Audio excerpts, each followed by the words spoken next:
Assalamualaikum warahmatullahi wabarakatuh. Selamat datang di channel Kloju.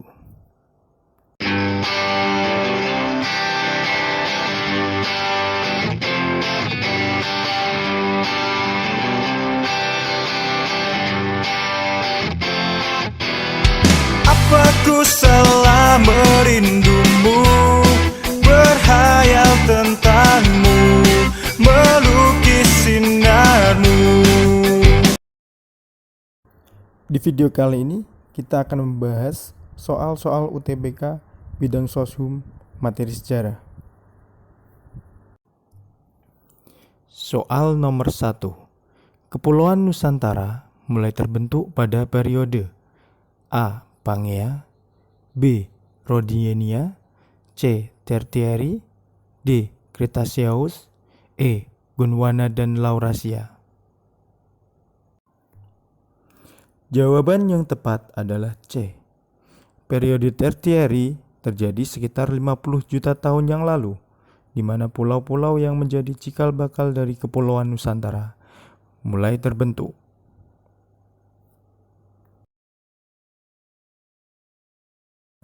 Soal nomor 2. Salah satu peninggalan pada masa Mesolitik adalah Kejoken Modinger.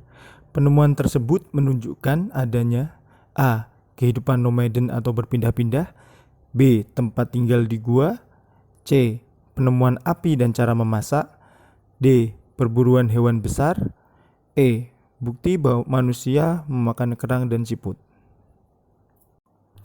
Jawaban yang tepat adalah E.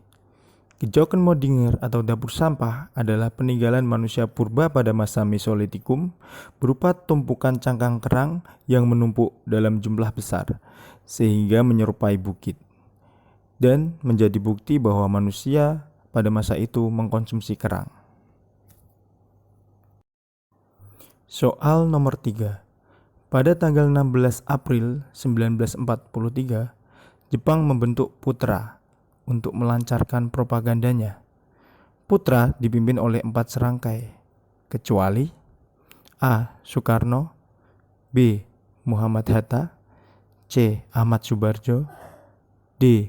Kiai Haji Mas Mansur, E. Suwardi Suryaningrat. Jawaban yang tepat untuk soal nomor 3 adalah C.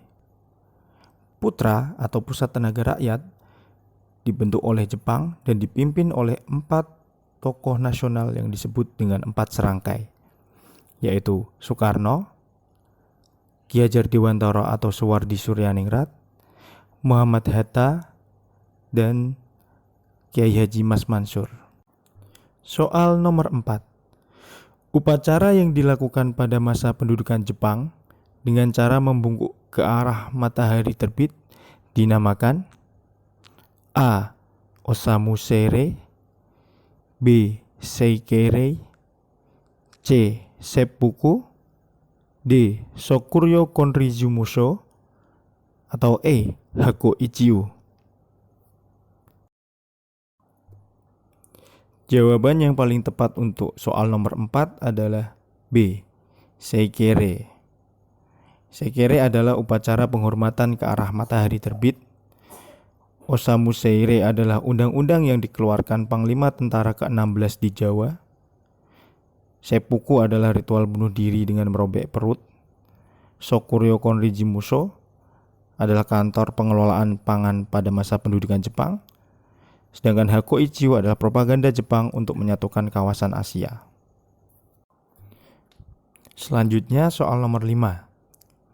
Dalam struktur pemerintahan Majapahit, ada beberapa jabatan diantaranya yaitu Dharmadaksa Ring Kasaiwan dan Dharmadaksa Ring Kasogatan. Hal ini menunjukkan adanya A.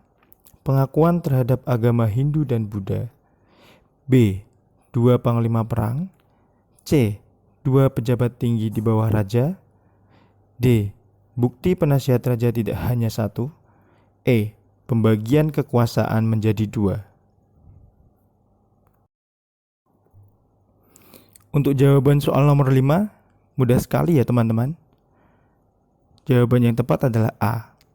Jadi Dharma Diaksa Ringkasaiwan itu adalah pejabat tinggi yang mengurusi agama Hindu, sedangkan Dharma Diaksa Ringkasogatan merupakan pejabat tinggi yang mengurusi agama Buddha. Jadi kedua jabatan tersebut menunjukkan adanya pengakuan terhadap agama Hindu dan Buddha. Soal nomor 6. Salah satu peristiwa penting yang menjadi pemicu meletusnya revolusi Amerika adalah A. American Civil War, B. The Boston Tea Party, C. Cortes de Gadis, D. Gold Rush, E. Western Expansion. Oke, jawabannya sudah jelas ya teman-teman, yaitu B. The Boston Tea Party adalah peristiwa di mana pemberontak membuang muatan teh dari kapal Inggris sebagai akibat dari pemberlakuan pajak yang tidak make sense, tidak masuk akal. Peristiwa tersebut kemudian menjadi pemicu lahirnya revolusi Amerika. Kita beralih ke soal nomor 7. Salah satu semboyan dalam revolusi Perancis adalah fraternité, yang memiliki makna A. Persamaan, B. Persaudaraan, C. Kebebasan, D. Kemakmuran, E. Kesejahteraan. Jadi jawaban yang paling tepat untuk soal nomor 7 yaitu B ya. Persaudaraan. Semboyan revolusi Prancis kita kenal ada 3, yaitu égalité, fraternité, liberté. Liberté artinya kebebasan, égalité artinya persamaan, dan fraternité yang artinya persaudaraan. Oke, kita beranjak ke soal nomor 8. Masa demokrasi liberal tahun 1950 sampai 1959 di Indonesia ditandai dengan pergantian kabinet yang cepat. Salah satu penyebab jatuhnya kabinet Sukiman adalah A. Penandatanganan Mutual Security Act, B. Penetapan ZEE Indonesia, C. Kegagalan menciptakan pemilu yang kondusif, D. Adanya mosi tidak percaya dari Masyumi, E. Kegagalan menyusun UUD dasar yang baru. Jadi jawabannya adalah A. Kabinet Sukiman jatuh sebagai dampak dari kesepakatan dengan Amerika dalam menerima bantuan MSA atau Mutual Security Act.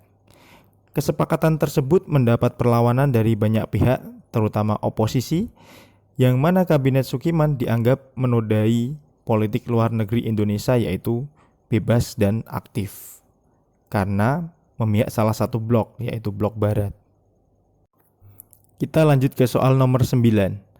Salah satu peristiwa menarik yang terjadi pada masa demokrasi terpimpin adalah keluarnya Indonesia dari keanggotaan PBB. Penyebab utama peristiwa ini adalah A. Penyerahan Irian Barat kepada Belanda, B. Masuknya Indonesia dalam NEVO, C. Indonesia dianggap sebagai negara komunis, D. Terpilihnya Malaysia sebagai anggota Dewan Keamanan Tidak Tetap, E. Peresmian negara Israel. Oke, jawabannya sangat mudah sekali ya teman-teman, yaitu D. Jadi pada tanggal 7 Januari tahun 1965, Indonesia pernah keluar dari keanggotaan PBB sebagai akibat dari terpilihnya Malaysia sebagai anggota Dewan Keamanan Tidak Tetap, di mana saat itu Indonesia dan Malaysia tengah bersih tegang.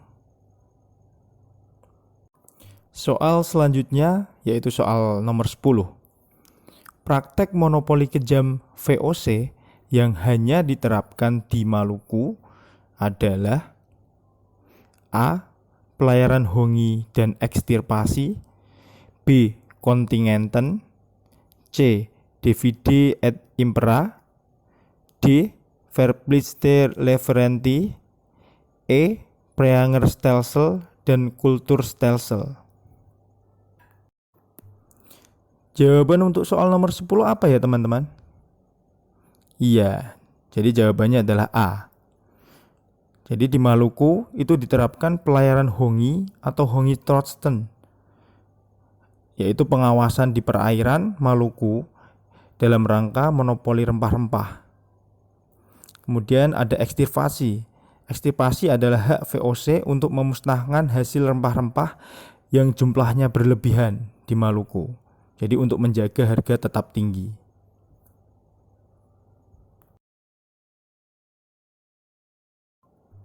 Soal nomor 11.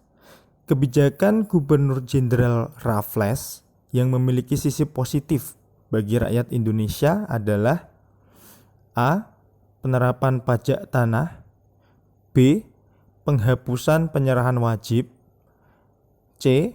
Penerapan tanam paksa, D. Pembangunan jalan Anyer Panarukan, E. Membagi Jawa menjadi 9 karesidenan. Jawabannya apa, ayo? Ya, jawabannya adalah B. Jadi Gubernur Raffles adalah seorang humanis dan penganut paham liberalisme. Sehingga kebijakan yang dilakukan Raffles di Indonesia diantaranya adalah penghapusan kerja paksa dan penyerahan wajib. Itu adalah kebijakan-kebijakan yang memiliki dampak positif bagi rakyat Indonesia karena mengurangi beban penderitaan mereka. Tidak seperti pada masa Daendels yang menerapkan kerja rodi. Soal nomor 12. Dalam upaya penumpasan gerakan DITII di Jawa Barat, TNI melakukan operasi Baratayuda dengan melibatkan masyarakat dalam mempersempit gerakan DITII. Strategi ini dikenal dengan istilah A. Pagar betis, B. Gerakan benteng, C. Perang gerilya, D. Operasi senyap, E. Sangkar burung. Jawabannya adalah A. Jadi pemberontakan DITII pimpinan Kartosuwiryo di Jawa Barat berhasil dipadamkan oleh TNI melalui operasi Baratayuda dengan menggunakan taktik pagar betis, yaitu melibatkan masyarakat sipil untuk mempersempit pergerakan pemberontak. Soal yang terakhir yaitu soal nomor 13.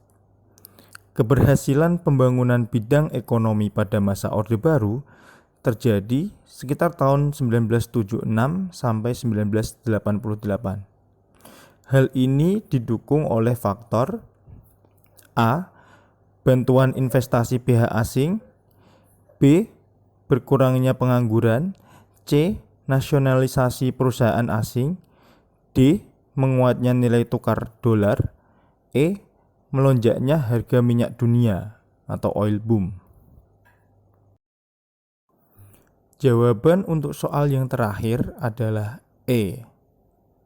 Jadi Indonesia yang dulu tergabung dalam negara pengekspor minyak bumi atau OPEC pernah merasakan keuntungan melimpah sebagai dampak dari melambungnya harga minyak dunia atau oil boom yang terjadi pada tahun 70-an sampai 80-an.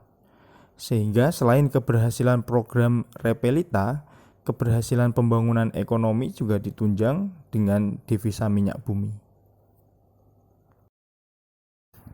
Oke, sampai di sini pertemuan kita di video kali ini. Nantikan video selanjutnya tetap di channel Kloju.